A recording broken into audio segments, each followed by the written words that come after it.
Hello everyone. Today we are going to complete the last lecture of economy, that is part 5. सबसे पहले तो यार it is my request to all of you कि video को 1.5x या 1.75x पे देखा करो, ठीक है। 1x पे ना एक तो टाइम ख़राब होता है, दूसरा ना अगर आप तेज़ देखोगे वीडियो को तो आपकी इंटरप्रिटेशन स्पीड काफ़ी अच्छी हो जाएगी and this helps in your prelims. I have realised it personally, ठीक है। सिलेबस में देखते हैं क्या बचा है। सब कुछ कर लिया हमने। इकोनॉमी में सिर्फ inclusive growth, issues arising from it और ये पार्ट बचा है, ये आज हम ख़त्म कर लेंगे, ठीक है। देखते हैं, इंक्लूसिव ग्रोथ से स्टार्ट करते हैं। फर्स्ट ऑफ ऑल यार, इंक्लूसिव ग्रोथ और वेलफेयर अप्रोच में फ़र्क होता है। Welfare approach is income redistribution. Cross subsidisation हमने रेलवेज़ में पढ़ा था ना, क्रॉस सब्सिडाइजेशन रेलवेज़ के लिए पढ़ा था कि अमीरों से टैक्स लेके गरीबों को सब्सिडी दी जाती है, ठीक है। This is nothing but a welfare approach, कि वेलफेयर कर रहे हैं, जो इनकम है उसे रीडिस्ट्रीब्यूट कर रहे हैं, ठीक है। ये होती है वेलफेयर अप्रोच। लेकिन इंक्लूसिव ग्रोथ क्या होता है? इसमें क्या है, सब्सिडी दूसरों को दी जाती है तो इसमें उनकी ग्रोथ नहीं होती, हालांकि इनकम रीडिस्ट्रीब्यूशन हो जाती है। इंक्लूसिव ग्रोथ में इनकी ग्रोथ भी होती है, जो गरीब हैं इनकी ग्रोथ भी होती है। तो there is a particular criteria of inclusive growth कि अगर इंक्लूसिव ग्रोथ होगी तो इकोनॉमिक ग्रोथ तो होगी ही होगी, प्लस सोशल इंक्लूसिविटी होगी, मतलब गरीब, अमीर, हैंडीकैप्ड, स्पेशली एबल्ड सारे इंक्लूड होंगे उसमें, एज्ड वगैरह सभी लोग, प्लस इन्वायरमेंटल इंक्लूजन भी होती है, ठीक है।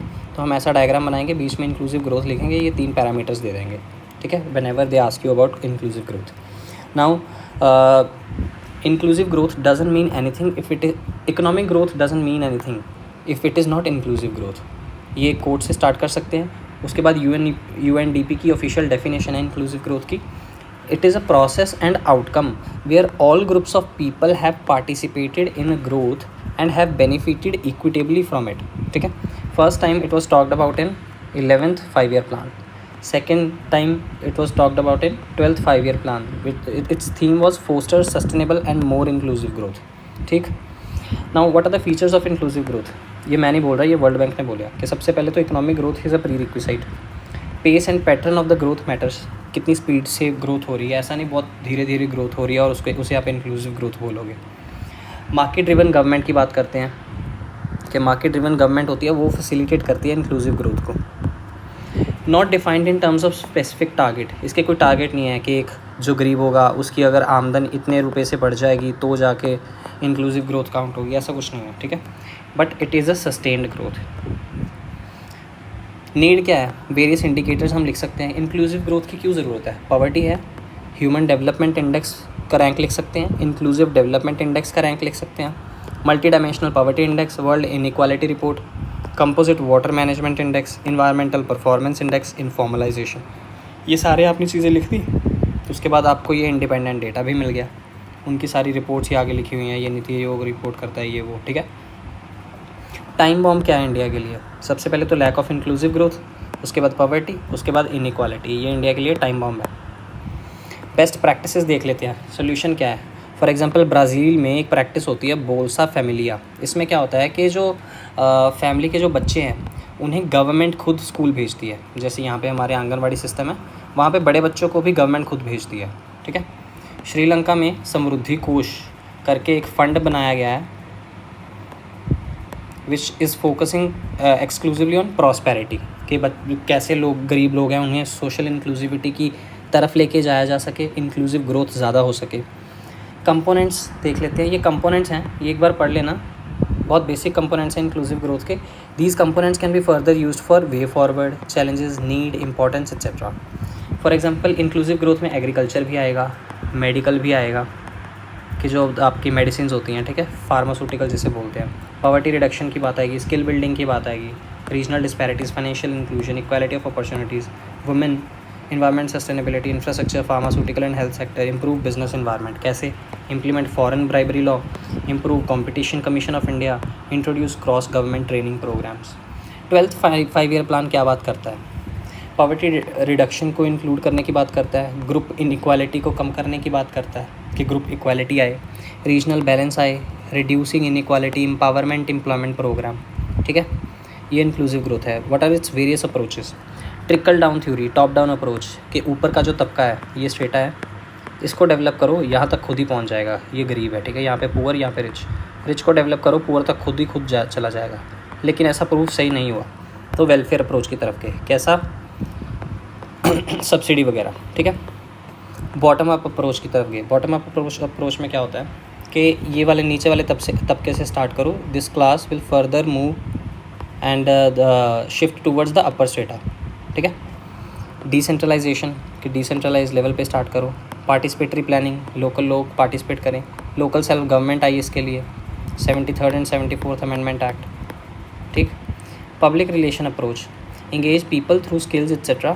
It is a capability approach given by Amartya Sen. These two are currently prevailing, ठीक है।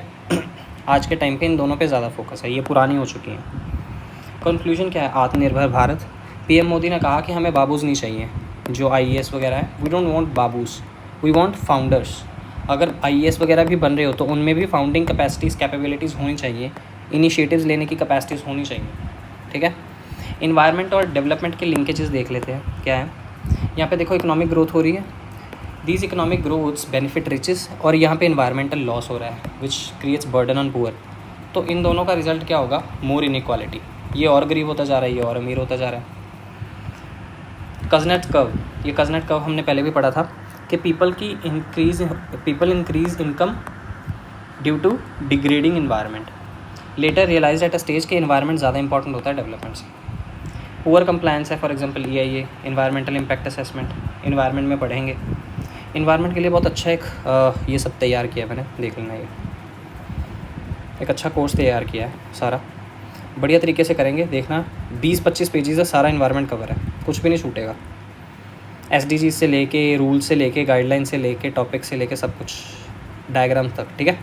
ये देख लेना, कर देंगे 1-2 दिन में अपलोड, कल कर दूँगा, ठीक है। और नेगेटिव एक्सटर्नैलिटीज़ कंसीडर नहीं की जाती। नेगेटिव एक्सटर्नैलिटीज़ कैसी होती हैं? फॉर एग्जांपल हमारे साथ हमारा एक फ्रेंड बैठा है, फॉर एग्जांपल वो फ्रेंड सिगरेट पी रहा है और जो स्मोक उससे निकल रही है, मैं सिगरेट फॉर एग्जांपल नहीं पीता, ठीक है, मैं वैसे भी नहीं पीता, मैं नहीं पीता, तो उसका जो स्मोक है वो मैं भी तो इनहेल करूँगा ना हवा के साथ, तो मुझे भी नुकसान होगा। तो it is nothing but a negative externality, ठीक है। नेगेटिव एक्सटर्नैलिटीज़ को कंसीडर नहीं किया जाता डेवलपमेंट ये इस टॉपिक में। पॉपुलेशन एक्सप्लोजन हो रही है तो इन दोनों की इंटरलिंकेजेस कम हो जाती है। डेवलपमेंट के ऊपर ज़्यादा फोकस किया जाता है इन्वायरमेंट के कंपैरेटिवली। पॉपुलेशन ज़्यादा बढ़ेगी तो रिसोर्सेज की डिमांड ज़्यादा बढ़ेगी। इन्वायरमेंट ऑलरेडी डिग्रेड होगा और डेवलपमेंट की डिमांड बढ़ेगी, डेवलपमेंट ऑलरेडी इंक्रीज़ होगी, ठीक है। तो ये उल्टा रिलेशन चलता ही रहेगा। इनइक्वालिटी ऑन इंडिया देख लेते हैं। ऑक्सफैम कहता है कि 1%, top 1% holds 40% of the wealth. Inequality of opportunities की बात करते हैं। ये कहता है कि India fastest growing major economy है, but it is also one among the most unequal. 1% increase in the food inflation leads to 0.5% increase in the undernourished and malnutritious persons. Gender inequality, only 19% female are employed whereas 60% male are employed, ठीक है। ये gender inequality में लिख सकते हैं। Measures क्या है government के द्वारा? सोशल प्रोटेक्शन के लिए ये मेजर्स हैं, फाइनेंशियल इंक्लूजन के लिए ये मेजर्स हैं, एंटरप्रेन्योरशिप के लिए ये मेजर्स हैं। ये प्रधानमंत्री मुद्रा योजना है, ठीक है। और उसके पॉजिटिव्स ये हैं, नेगेटिव्स ये हैं, देख लेना, ठीक। Financial inclusion, first it was recommended by Nachiket more committee कि फाइनेंशियल इंक्लूजन का कॉन्सेप्ट ये लेके आए सबसे पहले। इसमें पेंशन और इंश्योरेंस भी इंक्लूड होती है फाइनेंशियल इंक्लूजन में, ठीक है। रघुराम राजन कमेटी क्या कहती है इसके बारे में कि financial inclusion is a universal access to a wide range of financial services at a reasonable cost. कि आपको यूनिवर्सल एक्सेस मिल रहा है wide range of financial services at a reasonable cost. It has a multiplier effect also, ठीक है। Status क्या है? 49 करोड़ से ज़्यादा प्रधानमंत्री जनधन अकाउंट खुले, जिसमें से more than 55% are females. 15 bank branches पर 1 lakh adults, higher than German, China etcetera. Need क्या है? इनइक्वालिटी को रिड्यूस करना, पॉवर्टी को डिक्रीज़ करना, फाइनेंशियल इंक्लूजन को इंक्रीज़ करना। वहाँ पे हमने टाइम बॉम्ब पढ़ा था, टाइम बॉम्ब भी ऐसे कुछ था। क्या था टाइम बॉम्ब? इनइक्वालिटी, अनएम्प्लॉयमेंट और पॉवर्टी। और यहाँ पे क्या था? फाइनेंशियल इंक्लूजन था क्या? नहीं, फाइनेंशियल इंक्लूजन तो यहाँ पे है। टाइम बॉम्ब में और क्या था?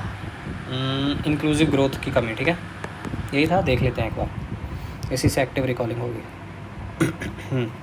Time bomb, inequality, poverty, lack of inclusive growth. ठीक है, यही था। चलो, स्कीम्स, प्रधानमंत्री जनधन योजना, प्रधानमंत्री सुरक्षा बीमा योजना, प्रधानमंत्री जीवन ज्योति बीमा योजना, पर अटल पेंशन योजना। आगे ना, ये दोनों इंश्योरेंस के लिए, ये दोनों ये अकेली पेंशन के लिए। ठीक है, वही स्कीम्स वगैरह लिख देनी है। फसल बीमा योजना वगैरह भी लिख सकते हो, इंश्योरेंस वगैरह आगे। Digital financial services via UPI, RuPay card, IPMS, IMPS, RTGS etcetera, NEFT, ये वो। प्रधानमंत्री मुद्रा योजना, स्टैंड अप।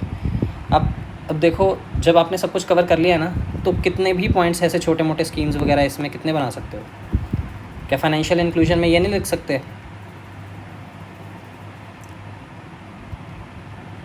जीडीपी ग्रोथ और income inequality, what should India do? दोनों में से किस पे फोकस करना चाहिए इंडिया को? जीडीपी ग्रोथ की और फोकस करना चाहिए या इनकम इनइक्वालिटी को रिड्यूस करने की तरफ? सबसे पहले प्रायोरिटी जीडीपी ग्रोथ को देनी चाहिए। क्यों? अगर इनकम होगी, सबसे पहले इनकम तो जनरेट कर लो, उसके बाद इनइक्वालिटी की बात करेंगे। अभी तो पैसा ही नहीं है इतना। जब ग्रोथ हो जाएगी उसके बाद इनइक्वालिटी रिड्यूस करने की बात करेंगे। First generate income, then focus on income inequality to reduce poverty. Demographic transition, demographic transition क्या होता है? यहाँ पे मैंने डेफिनेशन लिखी नहीं है, मैं आपको बता देता हूँ। When a country moves from higher birth rate and higher death rate to lower birth rate and lower death rate, मतलब आपकी कंट्री की जो पॉपुलेशन है वो अब ज़्यादा स्टेबल रह रही है, लाइफ एक्सपेक्टेंसी बढ़ रही है। ठीक है, this is nothing but demographic transition. ये ट्रांजिशन हो रही है हाई बर्थ और डेथ रेट से लो बर्थ और डेथ रेट की तरफ। डेमोग्राफिक डिविडेंड क्या है कि इंडिया में 15 to 59 ईयर्स की एज जो है, ये वर्किंग क्लास पॉपुलेशन है। वर्किंग क्लास पॉपुलेशन है। अब डेमोग्राफिक डिविडेंड क्या होता है? डेमोग्राफिक डिविडेंड ये होता है जब इस क्लास की पॉपुलेशन इंक्रीज़ होने के कारण जो कंट्री की इकोनॉमिक पोटेंशियल बढ़ती है और उससे जो बेनिफिट्स होते हैं उसे हम डेमोग्राफिक डिविडेंड कहते हैं। फॉर एग्जांपल, इंडिया में एवरेज एज 28 है। ठीक है, यूएनएफपीए की ऑफिशियल डेफिनेशन है economic potential due to rising share of working class population 15 to 64 या 15 to 59, then non working age population shift from higher mortality and fertility to lower mortality fertility. Okay, देखो ये जो बीच में है ना, ये है डेमोग्राफिक डिविडेंड की डेफिनेशन, डेमोग्राफिक ट्रांजिशन की डेफिनेशन। आपको बस यही करनी है, ये डेमोग्राफिक ट्रांजिशन की डेफिनेशन है। ठीक है, ये काट देते हैं। अब डेमोग्राफिक डिविडेंड पीक हो जाएगा 2041 तक। 2041 तक डेमोग्राफिक डिविडेंड एकदम पीक पे होगा, मतलब जो इसकी जो वर्किंग क्लास पॉपुलेशन है ये अपने हाईएस्ट लेवल पे होगी, उसके बाद ये डिक्लाइन होनी शुरू हो जाएगी। ठीक है, ऐसे करके। चैलेंजेस, स्ट्रक्चरल चैलेंजेस ये हैं, नॉन स्ट्रक्चरल ये है, पढ़ लेना, सेल्फ एक्सप्लेनेटरी है, मैंने हाईलाइट भी नहीं किया इसलिए। बेनिफिट्स वही छोटी मोटी बातें पेस्टल एनालिसिस से निकली हुई। यूबीआई क्या है? Universal basic income. जैसे राहुल गांधी जी कहते हैं ना, ऑनरेबल राहुल गांधी जी, कि खट खट खट खट करके 8,000 रुपये या 1.5 लाख रुपये सभी के अकाउंट में आ जाएंगे, तो वो यूनिवर्सल बेसिक इनकम होती है। चाहे वो गरीब हो चाहे अमीर हो, सबको पैसे दे दिए। इसके नुकसान क्या हैं? फ़ायदे तो मुझे कुछ दिखते नहीं। पॉवर्टी ये वो कम होगा, कैसे कम होगा? क्योंकि इन्फ्लेशन तो बढ़ जाएगा। जो से पहले 50 रुपये में मिल रहा था, अब सबके पास क्योंकि 1.5 लाख आ गया, तो वो सेव हो सकता है 50,000 में बिके, कोई बड़ी बात नहीं है। ठीक है, मनी की वैल्यू कम होगी ना, मनी की पावर कम होगी। तो ये सिर्फ कहने की बात है, थोड़ा समझदार लोगों को भी बनना चाहिए। चलो ठीक है, मुझे क्या। नेगेटिव, इन्फ्लेशन बढ़ेगी, कंपैरेटिव पॉपुलिज्म, फ्यूचर डिज़ास्टर, ये वो। फील्ड इन फिनलैंड में ट्राई किया था, रोल बैक कर लिया। रिकमेंडेशंस क्या है कि ऑटोमेटिक एक्सक्लूजन, यार ये नहीं पूछेंगे, ये तो टॉपिक ही मुझे इतना बकवास लगता है ना कि यार लॉजिक ही नहीं है यूबीआई का कुछ। छोड़ो, मत लिखना चाहिए अपने नोट्स में। मनरेगा पे आ जाते हैं। Mahatma Gandhi national rural employment guarantee act, generation act. 55% female participation है सबसे पहले, इसमें मैंने लिख दिया। Providing at least 100 days of legal unskilled manual work. ये तीनों पॉइंट इंपॉर्टेंट है। Legal unskilled manual work as a guaranteed employment to every हाउस होल्ड, सिर्फ बीपीएल्स के लिए नहीं, टू एवरी हाउस होल्ड। फीमेल रिजर्वेशन 1/3 रखी गई है। किसके लिए काम होगा? For infrastructural and asset creation. ठीक है, जियो मनरेगा एक चीज़ चलाएगी, इससे क्या होगा, जो एसेट बनेंगे उनको जियो टैग किया जाएगा। मतलब जो एसेट्स बनेंगे उन्हें जियो टैग किया जाएगा, मतलब उन पर नज़र रखी जाएगी कि ये एसेट बन चुके हैं अभी। Geo tagging of assets created under MNREGA to check if the asset is really made. पहले क्या होता था मनरेगा के अंडर कि मान लो ये 10 बंदे हायर किए, इन 10 बंदों को बोल दिया कि ये गमले पड़े हैं, इन गमलों को उठा के यहाँ से यहाँ रख दो, यहाँ पे झाड़ू लगा दो और अपनी दिहाड़ी लेके चले जाओ। लेकिन मनरेगा का ये काम नहीं है। एसेट क्रिएशन कहाँ पे हो रही है? Asset creation is a necessity. Asset creation तो हो ही नहीं रही। ये क्या काम करवा दिया, गमले इधर से उधर उठा के सफाई करवा दी। तो इसके लिए कि एसेट बन रहा है कि नहीं बन रहा, उसके लिए जियो टैगिंग लेके आए कि देखो भैया बन रहा है, हमने ये टैग किया है। रिकमेंडेशंस क्या हैं?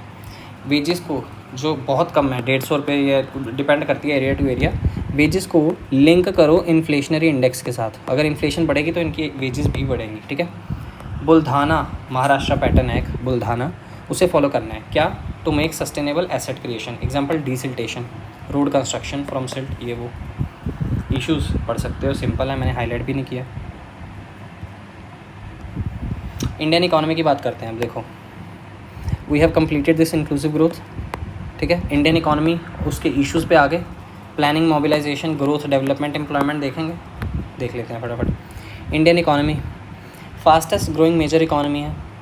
इंडिया एंटर्ड अमृतकाल 2023 और 47 में इंडिया अमृतकाल में आ गया टू बिकम अ विश्व गुरु। ये आखिरी के 25 साल होंगे to make India 100 years old. वैसे तो इंडिया हज़ारों साल वैसे ही पुराना है, लेकिन आफ्टर पोस्ट इंडिपेंडेंस की बात कर रहा हूँ मैं, ठीक है। फीचर्स क्या है? मिडिल इनकम डेवलपिंग कंट्री है, मार्केट इकोनॉमी है, डेमोग्राफिक डिविडेंड है 15 to 59 ईयर्स, मिक्स्ड इकोनॉमी है, एग्रीकल्चर बेस्ड है, ओवर पॉपुलेटेड है, लो कैपिटल फॉर्मुलेशन है, GDP 7% year on year growth है। इंडिया की पोजीशन क्या है? 3rd in PPP, 5th largest in GDP, 4th largest हो गई भैया, कॉन्ग्रेचुलेशंस। जर्मनी को पीछे छोड़ दिया, इंग्लैंड को भी। इश्यूज़ की बात करते हैं।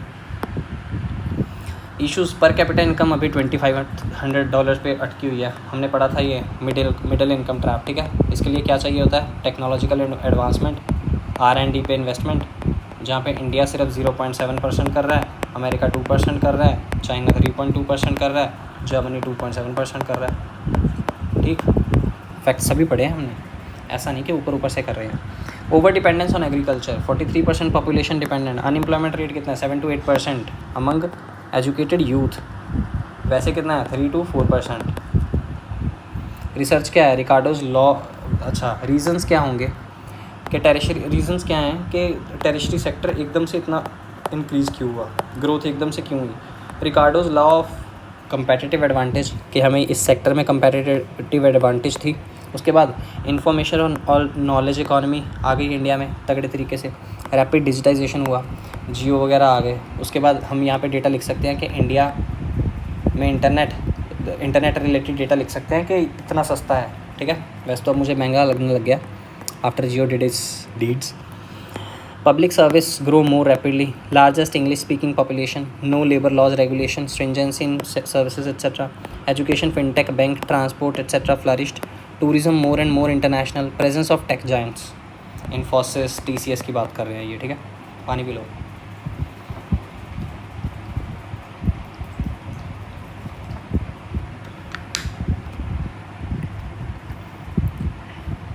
इंडियन इकोनॉमी इश्यूज़ हो गए, प्लानिंग देखते हैं। इश्यूज़ वगैरह अभी हुए नहीं हैं।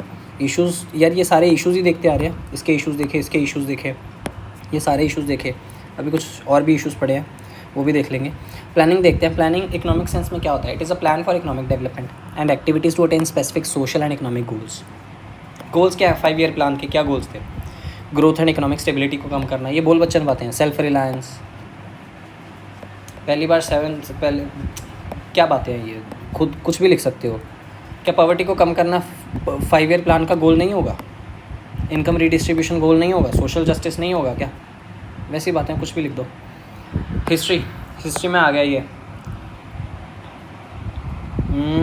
ओके, 1938 में सबसे पहले national planning committee by, spectrum में पढ़ते हो, बोलो, यहाँ पे लिखा ही हुआ है ऑलरेडी, सुभाष चंद्र बोस एंड जवाहरलाल नेहरू, ठीक है। 1938 में। 1944 में आया जी Bombay plan by JRD Tata और उनके दोस्त।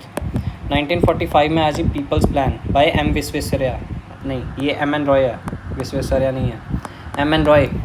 45 में पीपल्स प्लान। 47 में आया था अगला, 47 में, हाँ, प्लानिंग कमीशन आया था। 1950 में आया था, मैं देख के नहीं बोल रहा था। 1950 में आया था नेशनल डेवलपमेंट काउंसिल, ओके देखा यहाँ पे होगी ना गलती, क्योंकि मैं देख के नहीं बोल रहा था। 1952 में आया था एनडीसी, 1950 में आया था सर्वोदया plan, JP Narayan, based on Gandhian ideology. सर्वोदया क्या है? Social inclusion, growth of all, सबको साथ लेके चलना, सर्व प्लस उदय, सर्वोदया। 2015 में नीति आयोग आया। अब अचीवमेंट्स क्या हैं, शॉर्टकमिंग्स क्या हैं, लिखी हुई हैं। ठीक है, यहाँ पे मैंने सारे 5 ईयर्स प्लान्स नहीं लिखे, वो प्रीलिम्स के लिए बहुत ज़्यादा बेसिक्स हैं, वो हम कर लेते हैं वहीं पे प्रीलिम्स में, वहीं से देख लेना। ठीक है, प्लानिंग कमीशन और नीति आयोग, ये भी बहुत बेसिक है, मुझे नहीं लगता ये करवाना चाहिए, लेकिन लिखा हुआ है, in case you need it read it. Mobilisation of resources की बात करते हैं। मोबिलाइजेशन ऑफ रिसोर्सेज क्या है? Identification, organisation and its utilisation. Identification, organization and utilization of available material resources for developed plans for their optimum realization। ठीक है, mobilization of resources क्या है? Identification, organization, utilization of available resources for its optimum utilization। ठीक है, ये होता है mobilization of resources। अच्छी डेफिनेशन बन गई ना, और समझ भी आ गई इससे। हाँ, अब कोई भी क्वेश्चन इस पे आ जाएगा तो right in terms of this. Financial resources, इसमें ये चीज़ें देख लेना, ह्यूमन रिसोर्सेज ये चीज़ें, नेचुरल रिसोर्सेज ये चीज़ें। पॉइंट्स दे दिया आपको, लिख सकते हो कि रिसोर्सेज मोबिलाइज करना है, उसके लिए स्किल्स नहीं है, एजुकेशन नहीं है, हेल्थ नहीं है। अगर मान लो नीड पे क्वेश्चन आ गया कि क्यों नीड है मोबिलाइजेशन की, पीपीपी की ज़रूरत है, टैक्सेशन सिस्टम ऐसा है, एक्सेस टू क्रेडिट नहीं है, कोल पे डिपेंडेंसी ज़्यादा है, वाटर वेस्टेज ज़्यादा है, फॉरेस्ट रिसोर्स ज़्यादा है, सिग्निफिकेंस पे क्वेश्चन आ गया इन्हीं पे लिख दो ऐसे सेम करके, नीड वैसे सिग्निफिकेंस लिखा जाता है। एक टर्म है फंडिंग विंटर। क्या होता है फंडिंग विंटर? प्री के लिए भी पूछा जा सकता है। फंडिंग विंटर वो होता है जब स्टार्टअप्स के लिए पैसा ख़त्म हो जाता है, स्टार्टअप्स में पैसा होता नहीं है ज़्यादा। Lack of funds for Indian startup ecosystem, this is called funding winter. Winter में फंड्स नहीं है। इंस्ट्रूमेंट टूल्स ये वो बड़ा सिंपल है, बेसिक है। रिकमेंडेशंस देख लेना, ह्यूमन रिसोर्स के लिए, फाइनेंशियल रिसोर्स के लिए, इंस्टीट्यूशनल डेवलपमेंट के लिए, इन्हीं एरियाज़ पे लिखी है। ठीक है, financial, human, structural resources. Human resource में human capital formulation, empower weaker section, article 46 क्या है बताता है, बताओ? SC ST। Financial resources, widen tax base, viability gap funding, circular economy, industrial efficacy. Natural resources में carbon trading credit, promote green accounting, promote green GDP, payment to ecosystem services, green GDP, institutional development policy reforms. Employment क्या होता है?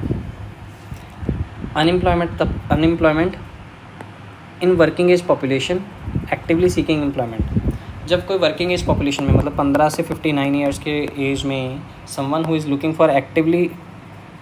Is actively looking for employment but unable to get so, तो ही और she will be called unemployed. ठीक है, aged 15 और older who have worked for at least an hour during a week और हैव अ जॉब। ये यार प्रीलिम्स के लिए पढ़ते हैं। ठीक है, टेक्निकल डेफिनेशन आप ये भी लिखोगे तो भी चलेगा, लेकिन ये क्या है, करंट वीकली स्टेटस है और कुछ नहीं है, क्योंकि इंडिया में employment rate current weekly status पे डिटर्मिन होता है। तो करंट वीकली स्टेटस है कि एक वीक में अगर आप 1 घंटे से ज़्यादा काम कर लेते हो तो you will be considered as employed. 15 साल से ज़्यादा का बंदा who have working for at least one hour during a week और have a job with permissible absence, उसे एम्प्लॉयड कहेंगे। इश्यूज़ क्या हैं? Gig worker, labour law reforms, jobless growth, skill development. Data देख लो इसके रिलेटेड। Unemployment rate 7 to 8%, labour force participation rate 55%, that is 55 among 15 to 64 are in labour working. Okay, female labour force participation is declining 33%, global average 48% है, Japan में even 51% है, 61%, इतनी ज़्यादा है। 5 करोड़ अनएम्प्लॉयड है। रीजंस, इतने रीजंस है, देख लो भैया, क्या ही करवाऊँ, अगर ये भी करवाना पड़ गया तो ठीक है, पढ़ के देखो। Skill development, India skills report है 2023, इसने बताया कि only 5.4% gets the formal skill, more than 70% skills through MSME, और 95% स्किल तो वैसे इनफॉर्मल सेक्टर के थ्रू आती है। ठीक है, actually informal skilling is major. हाँ, वे अहेड क्या है, RPL, recognition of prior learning, कि जब हम लर्न कर रहे हैं मतलब स्कूल कॉलेज वगैरह में हैं, उसी टाइम से हमें सिखाना शुरू कर दिया जाए, स्किल्स वगैरह इनकैप्सुलेट करनी शुरू कर दी जाए, और जो प्रायर लर्निंग है हमारी एक्चुअल स्किल्स सीखने से पहले की लर्निंग, उसको रिकॉग्नाइज करना स्टार्ट कर दिया जाए। जॉबलेस ग्रोथ तो हो रही है इकॉनमी, लेकिन इट इज़ जॉबलेस, जॉब्स नहीं क्रिएट हो रही, ग्रोथ हो रही है। क्यों? क्योंकि सर्विस सेक्टर ग्रो कर रहा है, एग्रीकल्चर थोड़ा बहुत ग्रो कर रहा है, manufacturing sector is the main employment creator, वो उतना ग्रो कर नहीं रहा। Since 1991 it is stagnant at 17.8% contribution to the GDP of India. Unemployment rate 7 to 8%, employment elasticity very low. मतलब एम्प्लॉयमेंट इलास्टिसिटी क्या होता है, कितनी परसेंट, 1% GDP बढ़ने से कितनी परसेंट एम्प्लॉयमेंट बढ़ती है। अगर 1 से ज़्यादा है तो एम्प्लॉयमेंट इलास्टिसिटी पॉजिटिव है, अगर कम है तो नेगेटिव है। 1% increase in GDP increases only 0.1% job. SDG 8 क्या कहता है, decent work and economic growth. Raghuram Rajan, growth of current physical year is insufficient for the kind of jobs it needs. Reason, manufacturing boom missed, कि manufacturing sector का जो boom था वो miss हो गया। हम एग्रीकल्चर से सीधा सर्विसेज सेक्टर पे जंप किए, बीच में मैन्युफैक्चरिंग सेक्टर का ग्रोथ मिस हो गया। Jump from agri to service, हाँ वही बात है। गिग इकॉनमी की बात करते हैं। What is gig economy?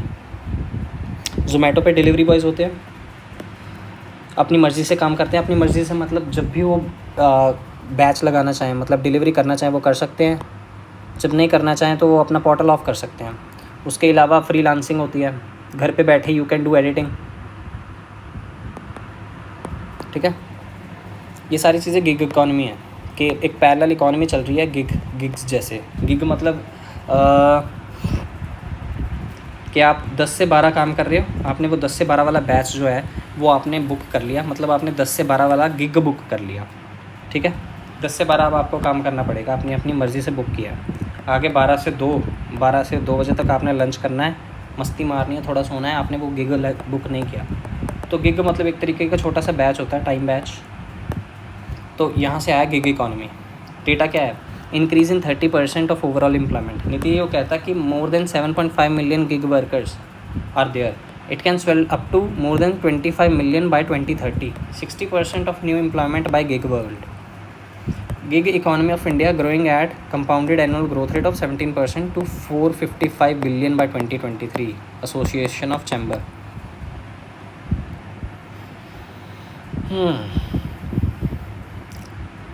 ये देख लेना definition. Free and global market where company और contractor set short term and demand professional relationships.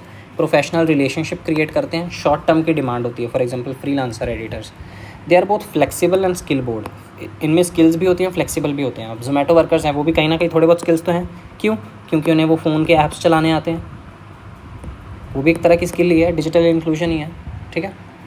Introduced gig economy अभी तक फॉर्मली जो इंट्रोड्यूस है वो सिर्फ कोड ऑन सोशल सिक्योरिटी में ही इंक्लूड की गई है, ठीक है। ये उसकी थोड़ी बातें हैं, ये काम की नहीं है। लेबर लॉ रिफॉर्म्स के बारे में बात करते हैं, इन्हें इंक्लूड कर दिया गया, मतलब वो देखते हैं। बहुत सारे लेबर लॉज थे, उनके 4 कोड बना दिए गए और उन 4 कोड में उन लेबर लॉज को डाल दिया गया है to ease the process, labour laws को आसानी से समझने के लिए, ठीक है। नीड क्यों थी? करंट लिस्ट में थी ये भी, और प्लेथोरा ऑफ लॉज थे, बहुत सारे लॉज थे, ईज़ ऑफ डूइंग बिजनेस को कम कर रहे थे। इंडस्ट्रियल कॉन्फिडेंस कम हो रहा था कि लेबर लॉज के बारे में हमें पता नहीं है, तो how can we contribute to it, how can we invest in India. FDI FPI को इम्पेक्ट कर रहा था। Trade unions were more stronger than the manufacturing units, अपनी मर्ज़ी से हड़ताल कर देते थे, right to strike, right to bandh, अपनी मर्ज़ी से बंद कर देते थे मैन्युफैक्चरिंग, उसके कारण ये नुकसान होता था। Provision of one act inconsistent with other. For example factories act की जो प्रोविजंस थी वो मिनिमम वेजेस एक्ट के कुछ प्रोविजंस के अगेंस्ट थी, लेकिन ये दोनों बनाए गए थे पार्लियामेंट या स्टेट लेजिस्लेचर द्वारा, ठीक है। तो ये 4 बना दिए गए वेजेस, उसके अंदर अपने इन्होंने प्रोविजंस डाल दी। तो बस ये हो गया यार, your economy, entire economy has been sorted. कल से ना इन्वायरमेंट का यही है, 2 लेक्चर्स लगेंगे। टाइम टेबल ये मैं रिकॉर्ड कर रहा हूँ 29 को रिकॉर्ड कर रहा हूँ, 30 को सुबह मैं ये डाल दूँगा लेक्चर, ठीक है। और 30 एंड 31, 30 को कल रात को मतलब मैं इन्वायरमेंट का भी लेक्चर अपलोड कर दूँगा, ये at least I will record it. तो 31 तक आपका इन्वायरमेंट भी कंप्लीट हो जाएगा, ठीक है। और उसके बाद according to the time table we will be moving forward. Thank you guys, achievers, signing off, we will meet soon. और यार it is very sad to see what is happening in Delhi. मजबूरी है, मन तो है वहाँ पे जाने का, लेकिन due to some work I am stuck here. Our support is with them, तो see you. Okay, signing off, your host, bye.